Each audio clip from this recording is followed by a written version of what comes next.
La filosofía del derecho y la teoría general del derecho, que es analizada, debatida, sugerida por filósofos y por juristas, plantean que la naturaleza del derecho, la fuente primordial del derecho, puede tener diferentes vertientes. Hay una vertiente inicial que nos habla del iusnaturalismo, entendiendo por el iusnaturalismo que el derecho, la existencia de los derechos, tiene una fuente trascendente, natural, que no proviene de la creación del individuo o de una autoridad, sino que trasciende al hombre mismo. Proviene del derecho natural, de la naturaleza, de una fuente superior, universal. Esa fuente superior, dependiendo de el tipo o la clasificación del iusnaturalismo, puede ser unas deidades, la Biblia, la razón en su esplendor de justicia, en fin. Y este iusnaturalismo se diferencia del iuspositivismo, entendiendo el iuspositivismo bajo la idea de que el derecho es una creación del imaginario colectivo del hombre que a través de su organización pues le otorga autoridad a una entidad para que promueva normas, para que genere la creación de una norma jurídica. Y que eso entonces, esa creación que es artificial, viene siendo el derecho. Y desde luego que en cada uno de estos elementos o de esta clasificación, pues hay unas vertientes, hay una subclasificación que precisa con más detalle, ya sea en el iusnaturalismo, esa proyección superior, y en el positivismo, la autoridad encargada y las diferentes aristas, cómo funciona esa autoridad. Entonces tenemos dos cuestiones: el iusnaturalismo, el derecho proviene de la divinidad, de una entidad superior, de la razón en su máximo esplendor de justicia. El positivismo, el derecho es aquel artificio creado por el hombre en relación a una competencia de un organismo, y ese organismo es el encargado con esa autoridad de crear las normas. ¿De acuerdo? Digamos que en grandes rasgos esa podría ser una definición elemental de lo que es el iusnaturalismo y el iuspositivismo. Ahora, ¿cómo podemos entender, y quisiera colocar de ejemplo frente al iusnaturalismo, la naturaleza, la esencia del derecho en un caso, en una historia que fue producida por Sófocles? Sófocles es un poeta griego muy famoso en la época, que vivió desde el año 496 a.C. y murió en el año 406 a.C.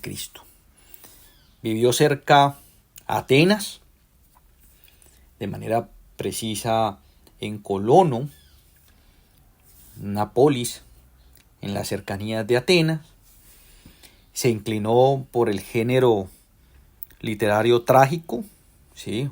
Fue dramaturgo de gran reconocimiento, una persona de una educación exquisita, privilegiada, un letrado para la época, que ha dado lugar a grandes obras que hoy todavía se mantienen, como por ejemplo Electra, Edipo Rey y Antígona, entre otras. Y quiero hacer referencia a su obra Antígona, ¿ya? Porque esa obra permite resaltar y comprender el iusnaturalismo. ¿En qué consiste esa historia? Resulta que se cuenta que el rey de Tebas, que se llamaba Creonte, tenía unos sobrinos. Esos sobrinos se enfrentaron, uno estaba a favor del reinado de Creonte, que se llamaba Eteocles, y otro estaba en contra del reinado de Creonte y que se llamaba Polinices. ¿Sí? Entonces digamos ahí que tenemos dos personajes. Polinices, sobrino de Creonte, rey de Tebas, y Eteocles, que también era sobrino de Creonte. A su vez tenían una hermana que se llamaba Antígona, ¿ya? Y ellos eran hijos de Edipo, que era y fue en algún momento también rey. Y entonces había esa disputa, por así decirlo, familiar entre Polinices y Eteocles.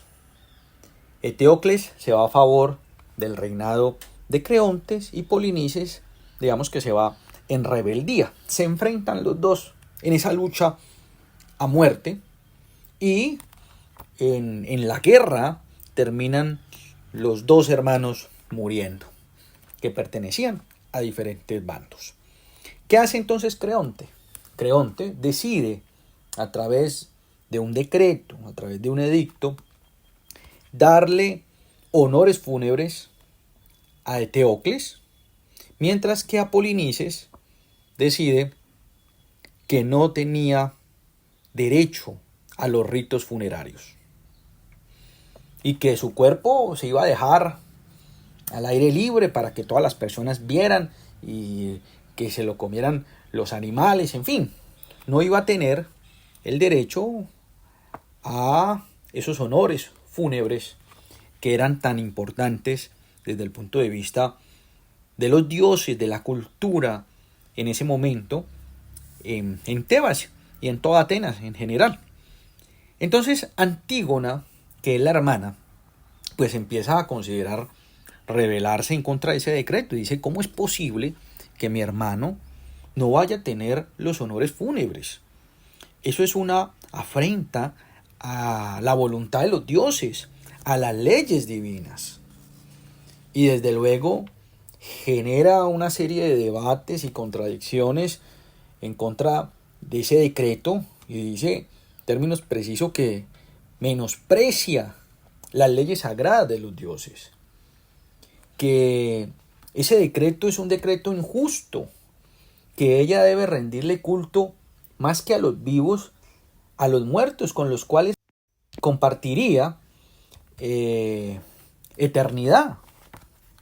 Entonces se va en contra de ese decreto, lo desobedece porque lo considera injusto, porque considera que hay por encima de la autoridad del rey Creonte en sacar ese decreto un poder superior, que es el poder de los dioses, y que de los dioses, dentro de su cultura, era necesaria los honores, eran necesarios los honores fúnebres de su hermano, que porque además no solamente estaba afectando ese derecho del hermano, sino que también estaba afectando el derecho divino de los dioses, y que entonces entre esa escogencia, entre el derecho del hombre y el derecho de los dioses, pues ella iba a inclinarse por escoger los derechos de los dioses.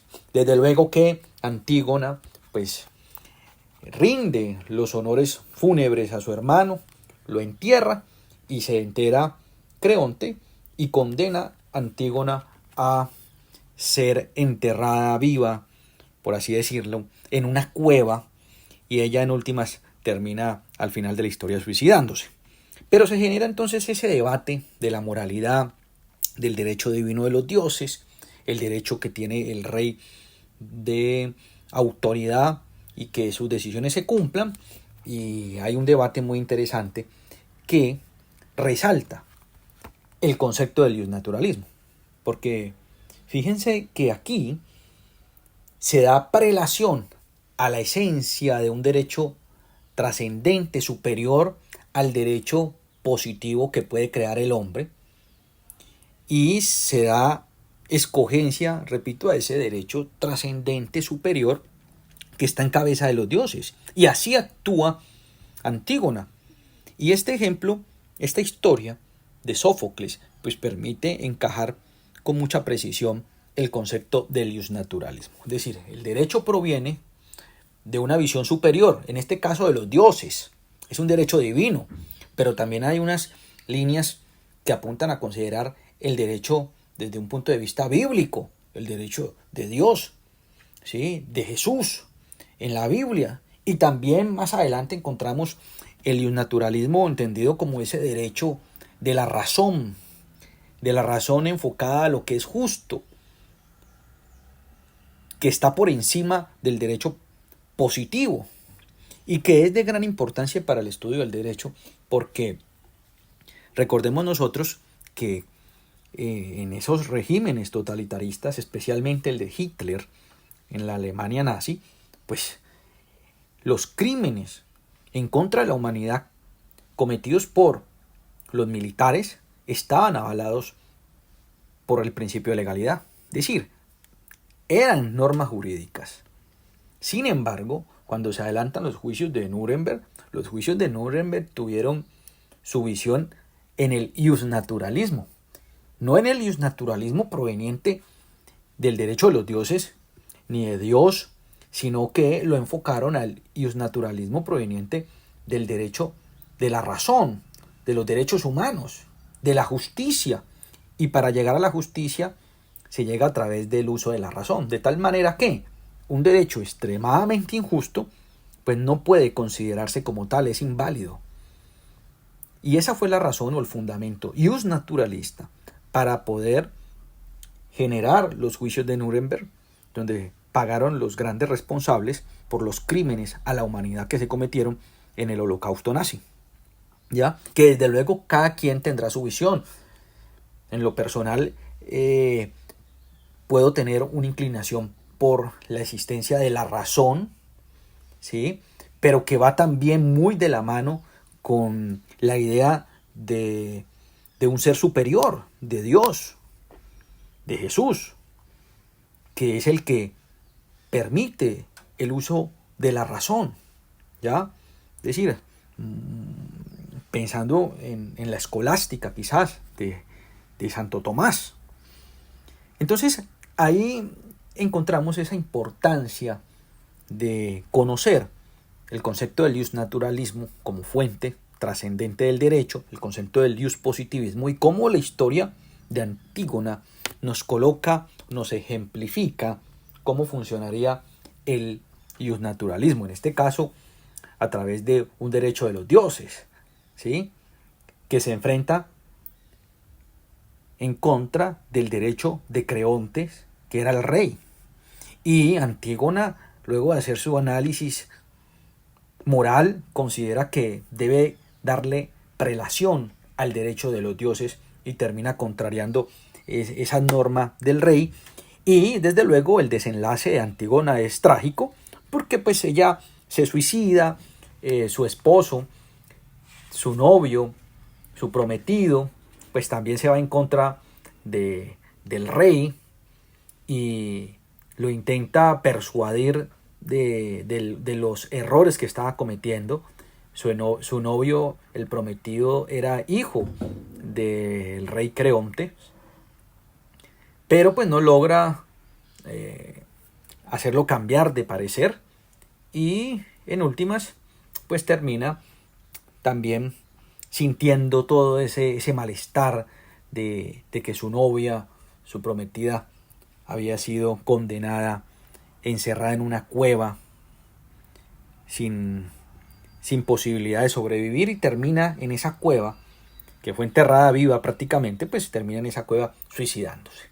El novio se llamaba Hemón, que era hijo de Creonte, ¿ya?